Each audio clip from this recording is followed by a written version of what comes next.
संध्याकाळी भांडूप परिसरात कृष्णा आपल्या घरासमोर खेळत होता।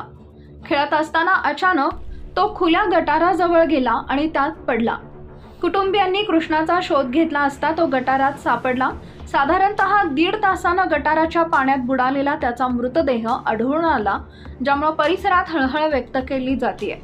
कृष्णाच्या मृत्यूमुळे त्याच्या कुटुंबावर दुःखाचा डोंगर कोसळला। या घटनेमुळे कृष्णाच्या कुटुंबियांसह परिसरातील रहिवाशांनी पालिका प्रशासनावर रोष व्यक्त केलाय। स्थानिकांचं म्हणणं आहे की यापूर्वी अनेक वेळा पालिकेला या गटाराच्या स्थितीबाबत तक्रार होती, तरीही ते साफ करण्यास आलेले नाही।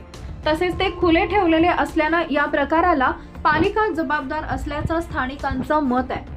भांडूप पोलिसांनी या प्रकरणी अपघाती मृत्यूची नोंद केली आहे, मात्र पालिका प्रशासनाच्या जबाबदारीवर कोणतीही ठोस कारवाई होईल का, याबाबत स्थानिकांमध्ये शंका आहे। कृष्णाच्या मृत्यूनंतर पालिकेनं त्वरित उपाययोजना केल्या पाहिजेत अशी मागणी स्थानिकांनी केली आहे। मुंबईसारख्या शहरात सार्वजनिक ठिकाणी सुरक्षिततेसाठी पालिका प्रशासनाचे प्रयत्न अपुरे असल्याची भावना नागरिकांमधून व्यक्त होतीये। खुले गटार, खराब रस्ते आणि असुरक्षित पायाभूत सुविधा मुलांच्या सुरक्षेला धोका निर्माण करतात। या घटनेमुळे पालिका प्रशासनानं मुलांच्या सुरक्षेचा पुनर्विचार करावा अशी मागणी नागरिकांनी केली आहे।